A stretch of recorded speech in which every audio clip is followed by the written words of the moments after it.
Genz Deromemaj do të jetë drejtuesi i ri i kadastrit të Vlorës. Genz Deromemaj ditën e djeshme mori emërimin nga Drejtoria e Përgjithshme e Kadastrit, ndërkohë që sot do të bëhet prezantimi përpara stafit të këtij institucioni.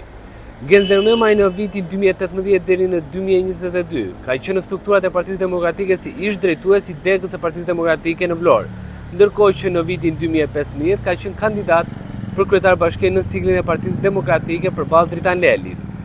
Emri Genz Deromemaj nuk është i panjohur në qytetin e Vlorës.